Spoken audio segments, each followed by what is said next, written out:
he has literally, quite literally, seen Israel at its very best and its very worst, hasn't he? He's seen the choices that people have made throughout his 110 years. I mean, you guys know as you get older, you start to learn a lot of things, don't you? But just imagine, he's been through a lot of drama, but he's also been through a lot of moments of confirmation from God, hasn't he? And through it all, he has been a man of faith, hasn't he? He has proven to be someone that sticks with God. You think of the first time we meet him. He's one of the spies going into the land of Canaan. He gets the privilege of going in and seeing, witnessing what God has prepared for them. And he's one of the few, one of the two rather, that says we can do this with God's help. He's a man of faith. He trusts in God, and he has his whole life. He has seen a lot. But I want you to appreciate with me. At this point in his life, his role is beginning to change. He's getting older. He is starting to realize, I mean, he starts his speech, I'm getting old. Because he realizes things are about to change in his life. Things are about to change in the nation. But there is something that is not going to change that he has seen in his lifetime. And what is that? God is faithful. God is faithful. And that's something we really need to be impressed by, because this same sort of dynamic happened whenever Moses, right before Moses died, he comes before the people and says, I'm about to die, but God is faithful, and he's going to continue with you. And here's Joshua, who has seen all that, and he's about to die. He says, I'm about to die, but God is faithful. I want to start here in this place, because this is kind of what happens to each one of us, isn't it? This is what happens to our role as we get older. We have a purpose in our generation, a purpose in our time, a purpose in this church, a purpose that serves God. But we must understand we are serving God. And we will all move along. We will all pass away at some point. But God will remain. And that's why we do what we do in the present, because we believe that God will remain and that we will remain with him. And it is our responsibility and our right even that we get to communicate that to our children, to our children's children, to the next generation. That's what our responsibility is during this time, to point people to something that is less transient than ourselves, that is more stable and more sure, that as we grow in our lifetime and in our faith, we grow to appreciate, we ought to grow to appreciate more and more that God is faithful. Nick? And we kind of think that things are different now, but in reality, the sins are still basically the same from the Garden of Eden until now. The sin is still the same, and the answer is still the same. Fear God, keep his commandments, be strong and courageous. Right. Don't give up. Keep on with the fight for God, and he will preserve you. Yeah. So that's my lesson for today. So let's pack up and go home now. No, seriously though, you're exactly right. That's because God is unchanging. Our response to him is also unchanging. It's something I appreciated as I studied this week.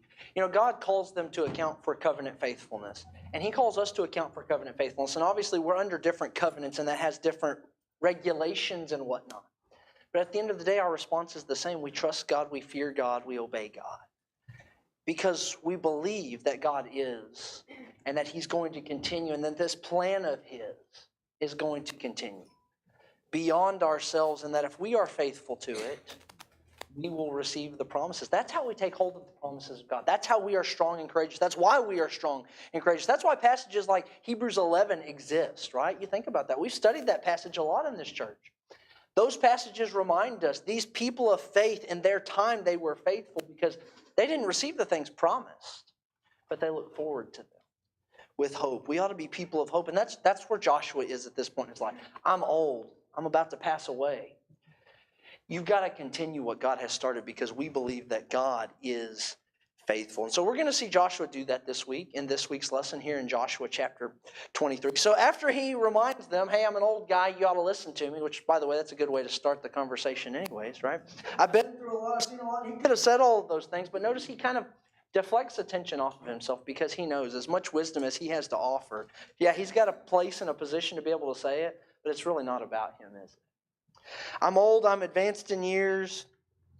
Let me tell you some things, he says. So he summons the elders, the heads of the tribes, really all of the people that are going to continue leading after he is gone. And what does he say to them? I ask you this in question 1 on your worksheet. What does he emphasize as he begins his address to these people? What did you see there? Especially look at verse number 3. God has done all these things for your sake. And that's exactly what I saw. He makes it a very clear point to say, God didn't just act for no reason. He did it for your sake. He is concerned with you. As Moses said, it wasn't because you were all that great either. He did it for your sake, for your good, because this is revealing who God is, his nature towards humanity. Even the worst of humanity says, I act for good. I fought for you. I gave you all of this land. And just like Linda said, and you can see up here on the board, he tells them, you've seen all of this. You have seen what God has done for you.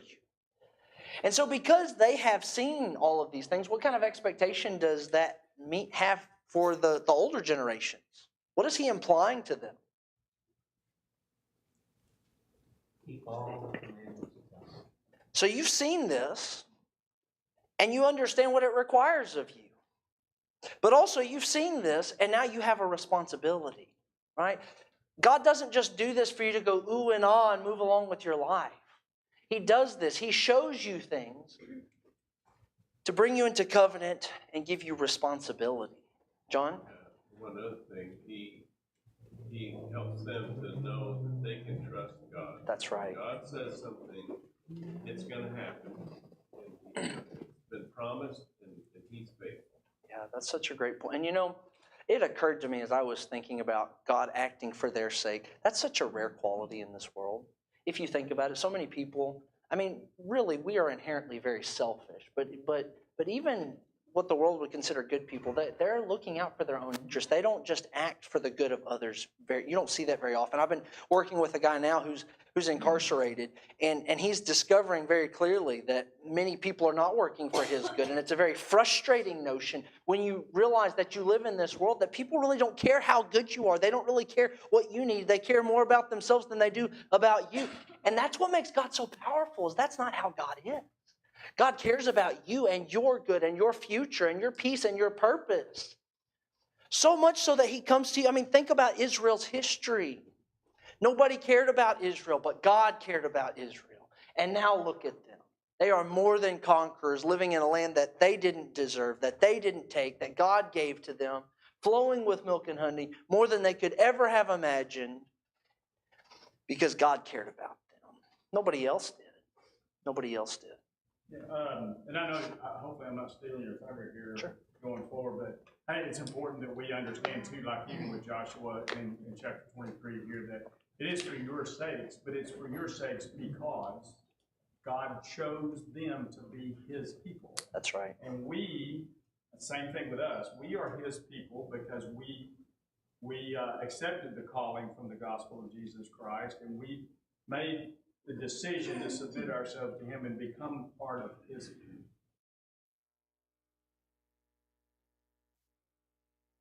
Because we are his people. That's right. And those who are not, he cares about because he wants them to become part of his people. It's not just about us. That's exactly right. So That's exactly. No, I think, and that's a great point to make. It's demonstrating something about God. Right? It wasn't about, it's very clearly not about their goodness or what they were capable of doing. It's about, I want you to understand who I am as God. We have got to grow to appreciate that. And that's so fundamental to the gospel. We live in a world and a society even that has made belief in Jesus so much about what I get out of this. We're very consumeristic about it. And what that does is that really minimizes what God is actually giving to us, God's role in all of this. And please don't hear me wrong. We need to appreciate the response and the gravity of our response to God, but we have to also appreciate the magnitude of God and his great gift to us, the abundant grace that he has given to them. These guys were slaves. Their identity was, they had no future. They had no future. But God, who is rich in mercy, gave them a future, gave them a hope. That's the message for us today through Christ in a more perfect way. We had nothing. We had no hope beyond the grave. We were dead in our trespasses and sin. But God has made us alive together with Christ. By grace you've been saved, right? That's how Paul is saying that. Come on, guys, look at this. Isn't that awesome? This is the shadow of what is to come for us and what we experience in a more perfect way. God is giving us something greater. Linda, did I see your hand? In this short section here, he says, be very strong to keep and do all that is written. Then he also says, cling to the Lord. And then a little farther down he says, love the Lord your God. Because of all of these things. Yeah. Those are the very practical outflows. And that's what we're going to get to in our application section of this class, because those are the practical outflows of what our covenant responsibility and relationship looks like to God. There's not a lot we can do, but there's something we can do, right? And it's important for our own sake, but more importantly for God's sake, for His glory. This is what God wants from them. That's from right. us. Yeah. He wants them to be His people. Know my word, cling to me, and love me. Yeah. That's what He wants. Yeah, you're exactly right. Jim? Just a couple of things. First of all, these people knew how much work they did, right? It's all by the grace of God. God fought their battles, and I don't know how they felt about it. I mean, I don't even know how they felt about it, but they had to do the killing. They did the work. Sure. So we talk about the grace of God coupled with faith and works and salvation, right? Okay. He tells them, I want you to consider the nations and what I did to them for your sake. First of all, the great things that God did, no doubt. They could not have won these battles without him. Right? This was a territory that brought into Egypt.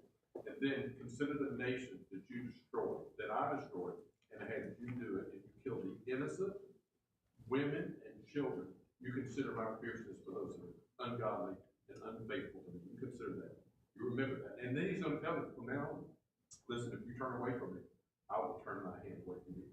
Right? If you would just follow me, by the grace of God, I will take care of you. Yeah. And I think the whole world doesn't understand that at all. Sure.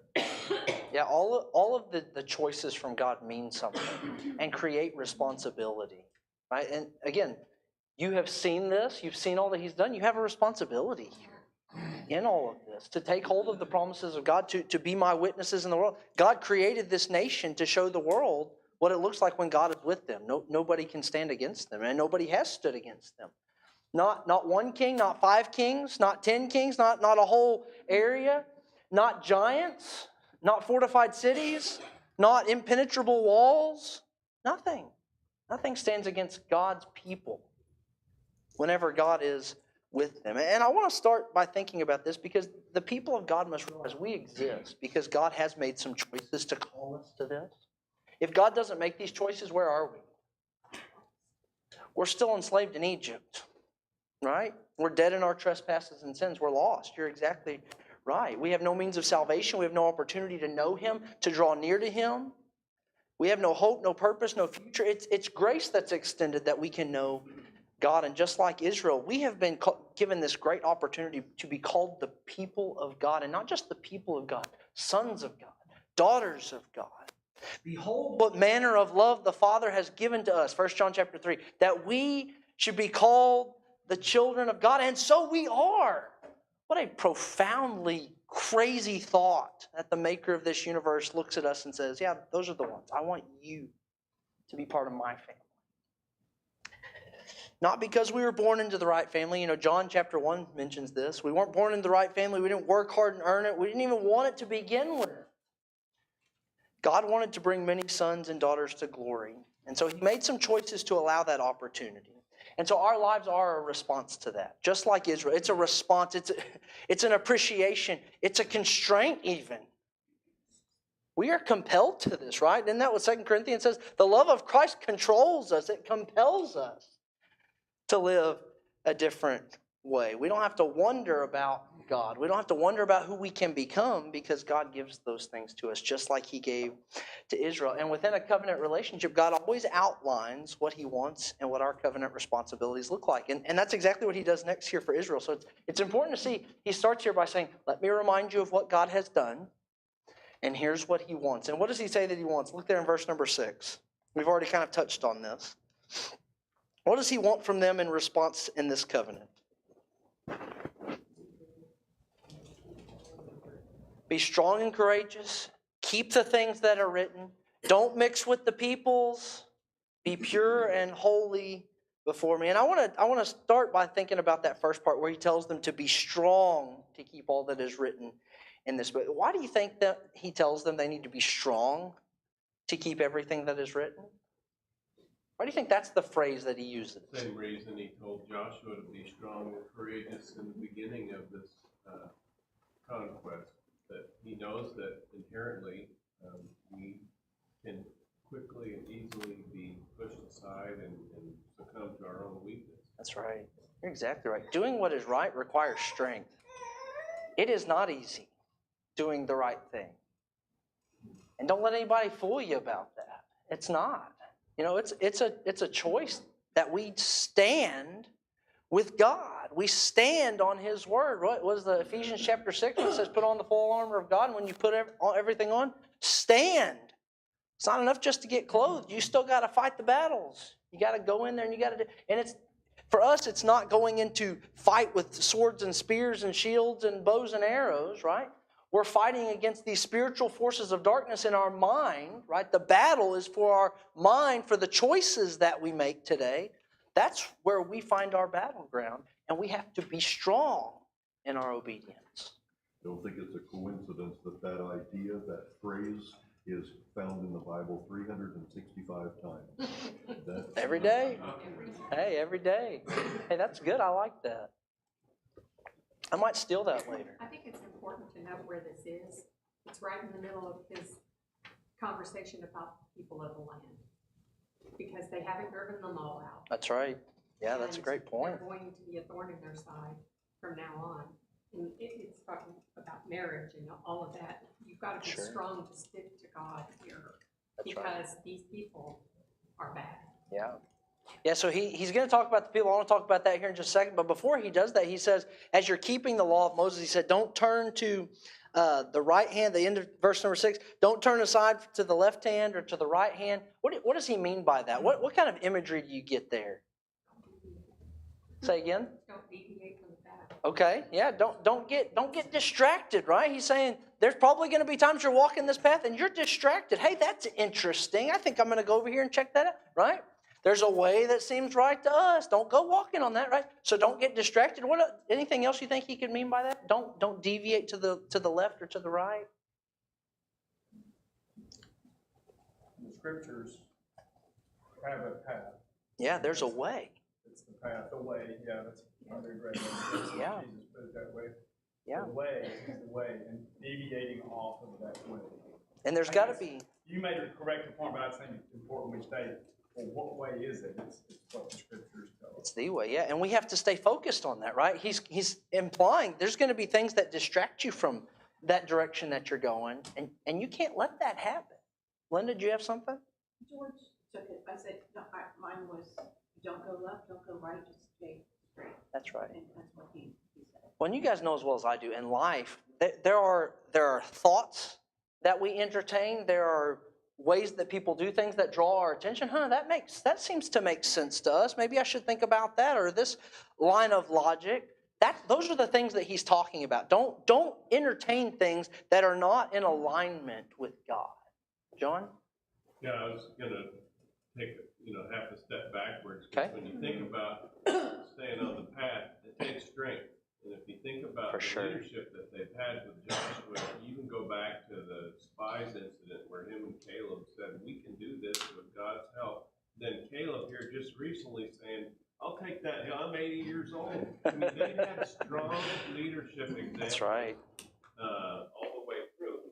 And they've seen an example of that, staying on the path, staying true. That's a good point.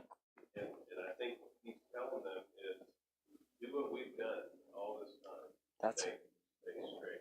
Yeah, and when they had strong leadership, they did what they were supposed to. But you get to Judges chapter 2, and it says, while that generation was alive, Israel followed God.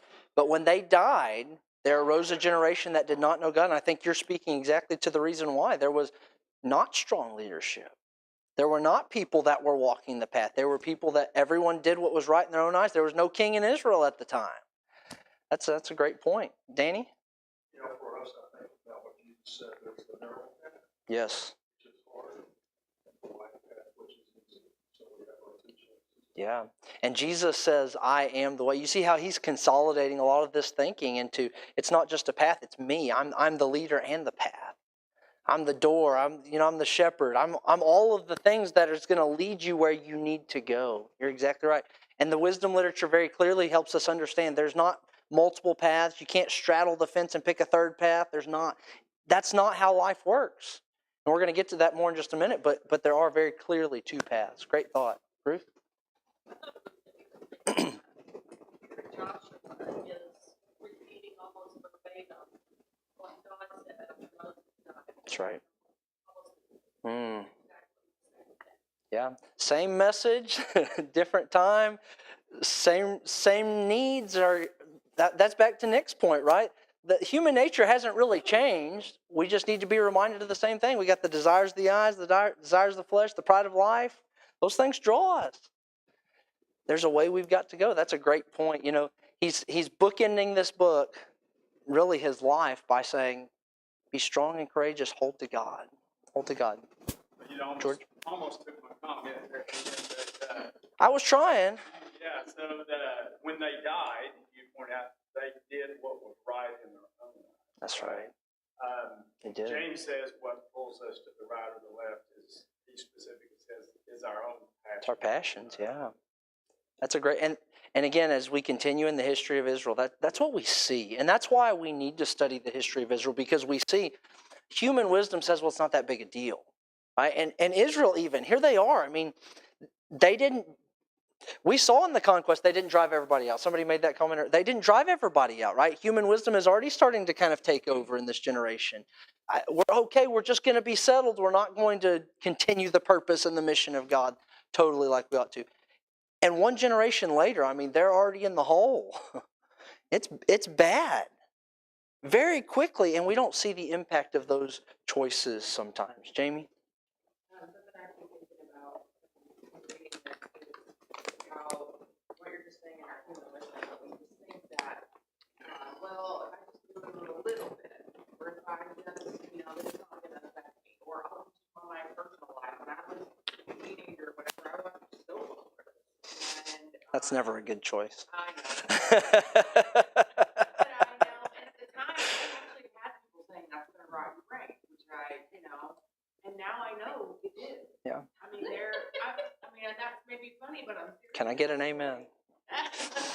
That there are things now in my mind or thoughts or things I have to fight against because of Sure. the influence that I had. And it's the same thing here. Oh, it's just one. Sure. Oh, it's just, it's just a little. Oh, it's just, what? In the New Testament, a little leaven. Leaven's the whole lump. Yeah. And we Great just point. do that. It's just a little, so that right and left, that's what I was kind of thinking about. Oh, it's just a little.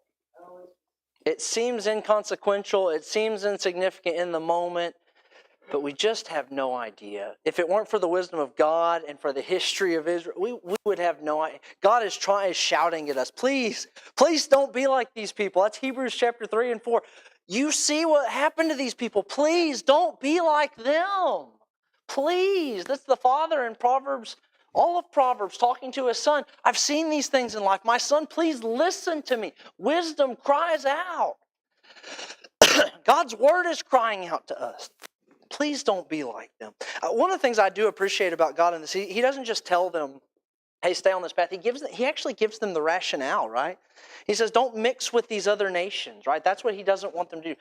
Let me ask you this. What do we know about these other nations? Why would God not want them to mix with these other nations?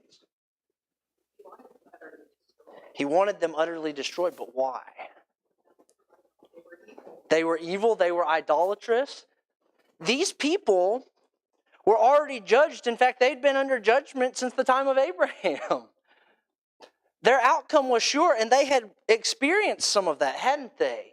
If you oppose God, look at what happens to you. They were literally walking through the land, getting a visual of what happens if you oppose God. It was obvious. And yet the people were still drawn by them. And Joshua still had to warn them, don't mix with the people. You know, objectively, there's nothing attractive when you can step back and say, yeah, I shouldn't mix with them because I know how it ends for them, right? And it doesn't end well. And by the way, I have a God who actually cares about me, and they're worshiping this hunk of rock right here. Like, that doesn't make sense why they would do that. Objectively, mixing with them makes no sense, but they were still drawn by it. Isn't that such a powerful lesson that we need to see? They were still drawn by it. Dennis? Okay.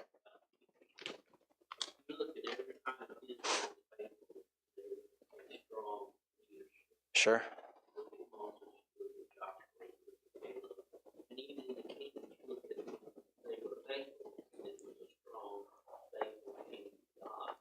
That's right.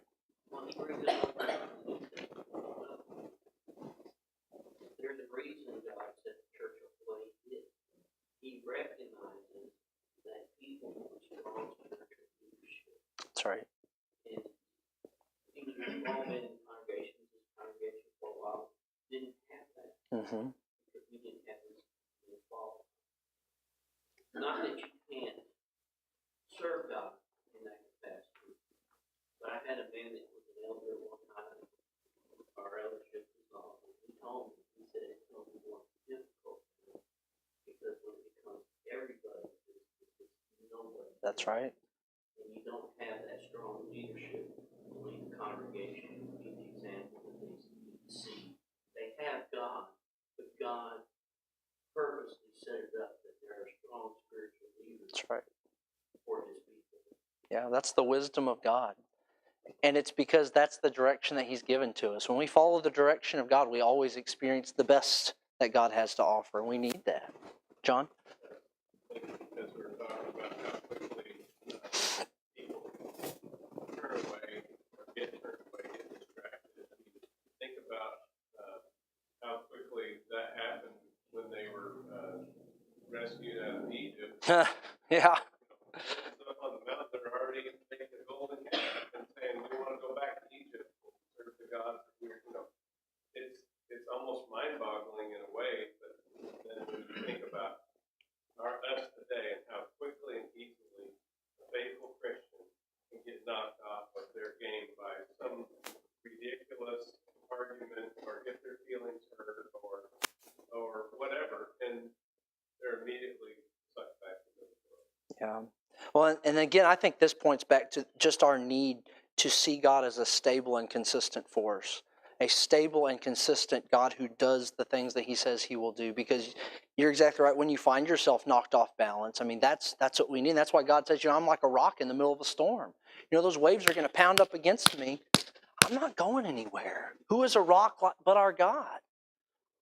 That's the song of Moses, right? He reminds them of that. So what's the remedy for all of this? So he's told them and warned them about some things, but what is it? So they're not supposed to mix, they're not supposed to turn to the left or the right, but what are they supposed to do? What's going to help keep them faithful?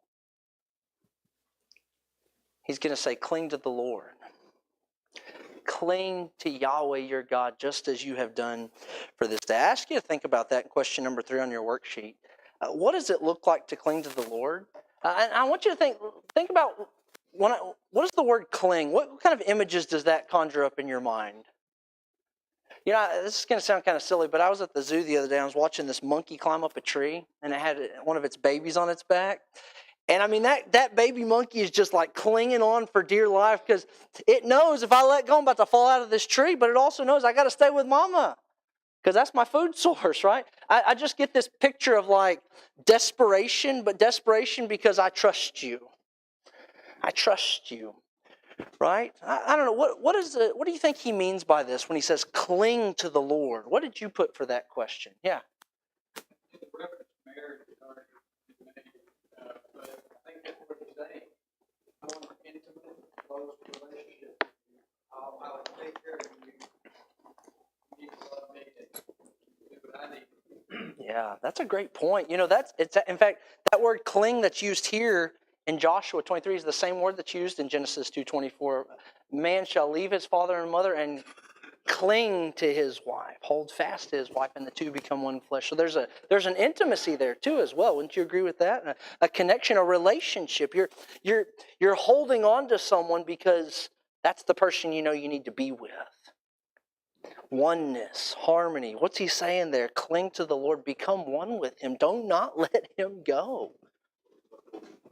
White-knuckled. You're exactly right. White-knuckled grip. And I think, I was thinking about what this looks like practically, and I think Moses kind of outlined some of this in Deuteronomy 6. I was thinking about, the charge that he gives to the parents about write these things on the doorposts of your home, put them as frontlets between your eyes. When you're walking by the way, talk about them. When you're sitting down in your home, talk about it. Wherever you are, cling to God. Make him a present force in your life because you're holding him close. You're holding on to him. We need that, don't we? Because, the moment you start letting other influences take hold of your life, it brings us away from God. And I think, this is an especially relevant thought in our covenant relationship with God today. Just let me read a couple verses for you. Psalm 63 says, "You have been my help, and in the shadow of your wings I will sing for joy. My soul clings to you. Your right hand upholds me." And in Romans 12 and verse number 9, he says, "Abhor what is evil, cling to good." God's people, we need a very desperate awareness that letting go of God will be to our detriment. We need to understand that, and that's really what Joshua gets to. This is not just something that's for your good. If you let go of God, it actually goes very poorly for you. It's already kind of been alluded to. You notice here, at the end of this chapter, beginning in verse number 12, let's start in verse number 11. He says, "Be very careful, therefore, to love the Lord your God." We're going to come back and talk about that here in just a second. Verse 12, "For if you turn back and cling to the remnant of these nations remaining among you, and make marriages with them, so that you associate with them and they with you, know for certain that the Lord your God will no longer drive out these nations before you, but they shall be a snare and a trap for you, a whip on your sides and thorns in your eyes until you perish from off this good ground that the Lord your God has given to you." He says, if you cling to these other nations and don't cling to God, what's going to happen to you? Well, your protection's going to go away. I'm not going to drive them out anymore. I'm not going to be with you. You can't serve two masters. Isn't that what Jesus would say? That's the same thought he's presenting here. Back to your point, Danny, there's only two paths, right? You're either clinging to God or you're clinging to the world. And I'm not sure we always see that as clearly as we ought to. That's how you end up with a church like the Laodiceans that was lukewarm, right? Trying to have it both ways. We can't have it both ways. We're either clinging to God or we're clinging to the world, and it becomes very obvious in the long term. Danny, do you have a comment?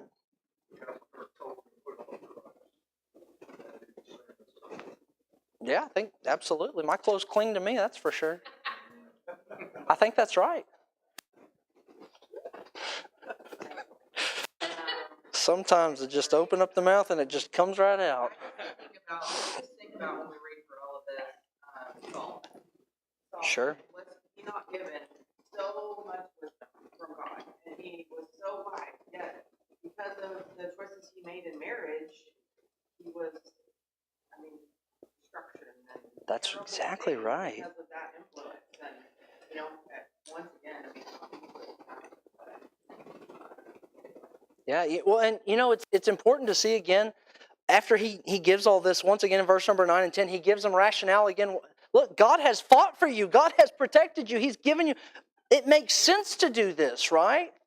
God has proven his love. Why would you want to chase other gods? And that's a really good question. And yet Israel still chased other gods. George? I want to add to Dan's point, because I think that is a good analogy, because if you look at the other side of it, Hebrews chapter 12, verse 1 or 2 says to put off sin.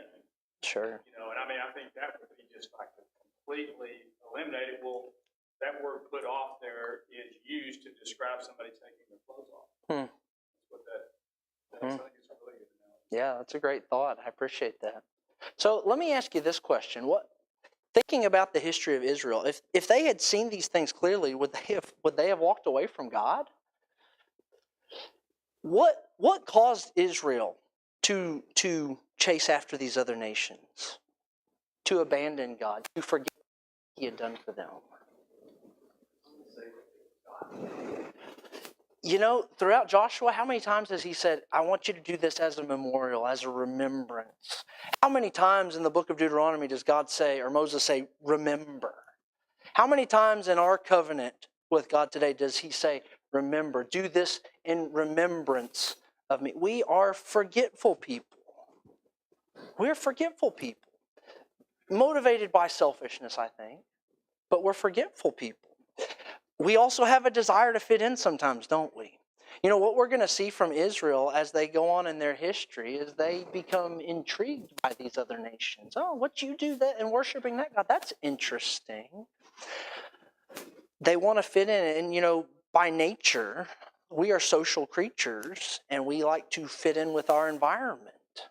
And when you exist in an environment that does not believe in God, that does not uphold His standards, that is going to impact you. That's what God is trying to teach His people. That's what we see very clearly. They don't drive out the nations. What happens? They become thorns in their eyes, whips on their sides. They are the reason that they go into captivity. Yes, ma'am. I think we forget that God is a jealous God. That's exactly right. No room for anyone but Himself. We're to worship Him and no one else. Well, and He's devoted.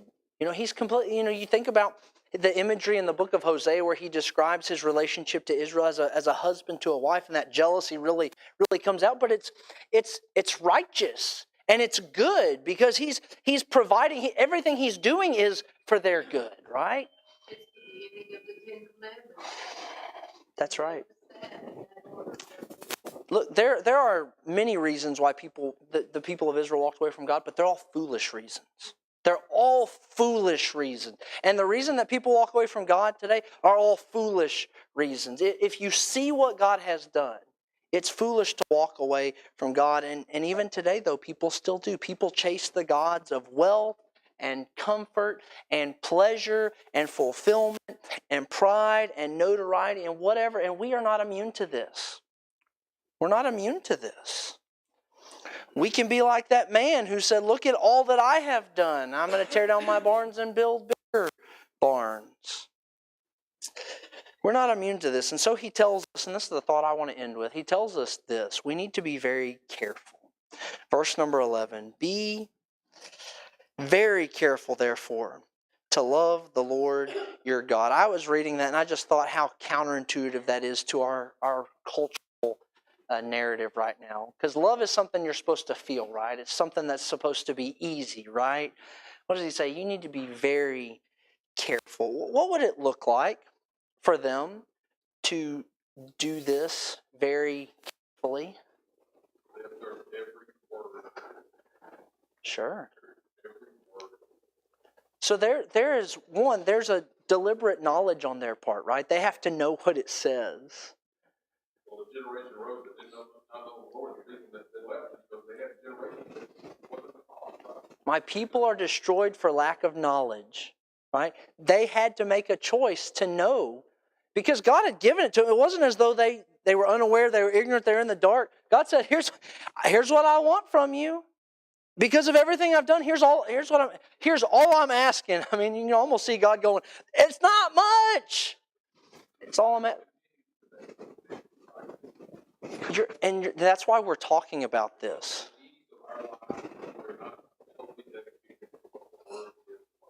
Sure. But there has to be, on our part, there has to be a deliberate, faith comes by hearing and hearing by the word of God. Yeah. Just the opposite of careful is careless, right? That's right. To Jim's point, Matthew 12:36 says, you will be held accountable for every careless word that you speak. Yeah.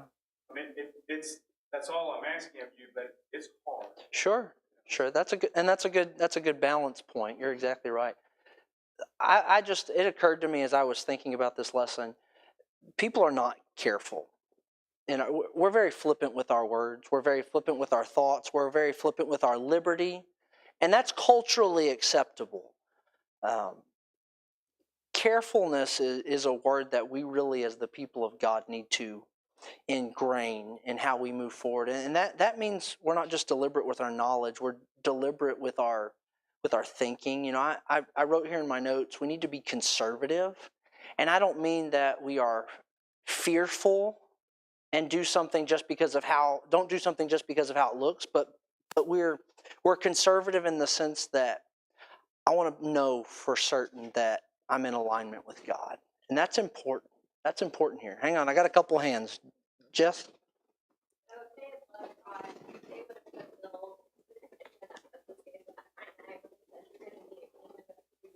Yeah. They were supposed to be a light. The other nations that called them back to God, and I think, I think it's First Peter, because you're a priesthood, a royal nation. Yeah. That same commission. That's right. That we're supposed to be pointing others to Jesus, and they failed, and they lost their influence in the nation. And so, just as a church, we need to be aware to not make that same mistake as well. That's a great point. Yeah, we have a mission. We have a purpose as the people of God to take hold of the promises and to show people what God is offering through us. It's about the glory of God, not simply what we receive. John? Yeah, I was just going to say, for them and for us to acknowledge that God is the one that won all these battles. God is the one that made all these promises and kept all these promises. And He is the one who has promised what the repercussions will be if you don't. I think sometimes we neglect to remember that all these good things come from God, and He has made certain promises that He will fulfill. And we brush those aside sometimes. We get caught up in our, our Life. whatever. Yeah. Jim, final thought? Your diligence in the Word, you're in it every day. I cannot subjugate my responsibility to you. And I'm careful that many of us, you're not diligent. We need to be very careful. We need to be very careful. All right, you guys. Thank you for your thoughts and comments this morning. We'll wrap up in Joshua 24 next week.